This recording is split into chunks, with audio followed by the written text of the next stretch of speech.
کیا ہے؟ نعرہ رسالت کس کس کی بھئی یہ پہچان ہے نعرہ؟ ہماری پہچان کیا ہے؟ نعرہ رسالت. یا رسول اللہ ہماری پہچان ہے. یا رسول اللہ ہماری پہچان ہے. میرے دوستوں میں کہتا ہوں نبی سے تعلق جوڑو, نبی سے محبت کرو, نبی سے عشق کرو. پھر جب بھی کبھی کوئی مشکل وقت آن پڑا منہ مدینے کی طرف کر کر کہنا یا رسول اللہ مشکل میں ہوں. اگر ادھر سے لبیک کی آواز نہ آئے تو پھر کہنا کیونکہ میرے رب کا فرمان ہے محمد سائلہ فلا تنہر. حبیب تیرے در پر جو بھی آئے گا جھولیاں بھر کر آئے گا, خالی نہیں آئے گا.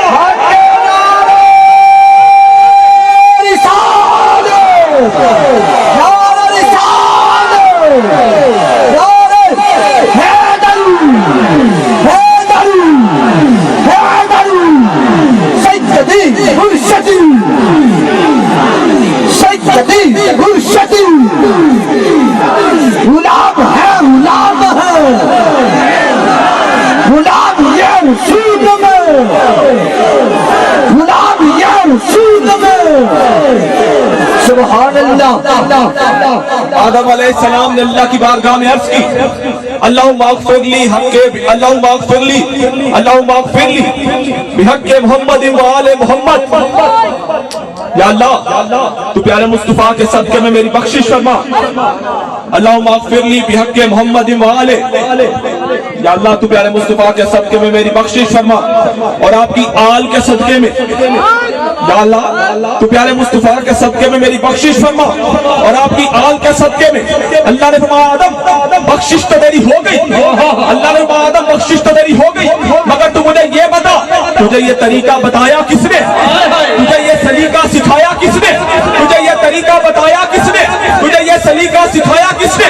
آدمی بولا جب تم نے مجھے پیدا فرمایا میرے اندر روح پھونکی, میں اٹھ کر کھڑا ہوا عرش کے کنارے پر جہاں لا الہ الا اللہ لکھا دیکھا محمد رسول اللہ بھی لکھا دیکھا. مولا میں تبھی سمجھ گیا تھا اس کائنات میں اگر تجھے کوئی ذات پیاری ہے تو وہ صرف پیارے مصطفیٰ کی ذات ہے.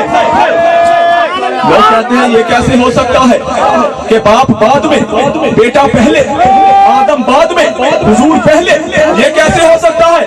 میں نے کہا بھئی اللہ سے پوچھو کیونکہ اللہ فرما رہا ہے لولا محمد ما خلقتک. اگر محمد نہ ہوتے تو تجھے بھی پیدا نہ کرتا. مطلب کہ وہ موجود تھے اس لیے تجھے پیدا کیا. میرے دوستوں بیٹا جس لحاظ سے بیٹا ہو اس لحاظ سے تو بعد میں ہی ہونا چاہیے مگر جس لحاظ سے بیٹا ہو ہی نہیں اس لحاظ سے پہلے ہو جائے تو کیا حرج ہے؟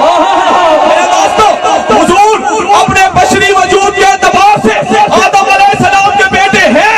حضور اپنے نوری وجود کے اعتبار سے آدم سے پہلے بلکہ پوری کائنات سے پہلے ہیں.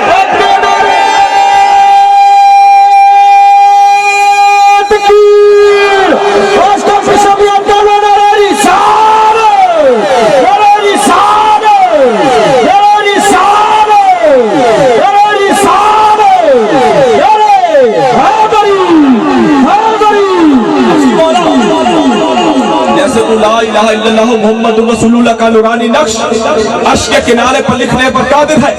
میرے ہاتھوں کے انگوٹھوں کے ناخنوں پر بھی لکھنے پر قادر ہے. مولا لا الہ الا اللہ محمد رسول اللہ کا نورانی نقش میرے ہاتھوں کے انگوٹھوں کے ناخنوں پر منتقل فرما. تب اللہ نے لا الہ الا اللہ کا نورانی نقش آدم علیہ السلام کے دائیں ناخن کے انگوٹھے پر منتقل فرمایا اور محمد رسول اللہ کا نورانی نقش آدم علیہ السلام کے بائیں انگوٹھے کے ناخن پر منتقل فرمایا.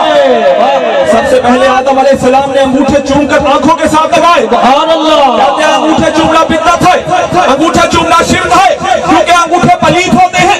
انگوٹھے پلیت ہوتے ہیں. میں نے کہا انگوٹھے پلیت نہیں ہوتے. جتنی انسانیت کی تاریخ پرانی ہے اتنی انگوٹھے چومنے کی بھی تاریخ پرانی ہے. کہتے ہیں انگوٹھے چومنا بدعت ہے, انگوٹھے چومنا شرک ہے کیونکہ انگوٹھے پلیت ہوتے ہیں. میں نے کہا نماز پڑھتے تمہارے انگوٹھے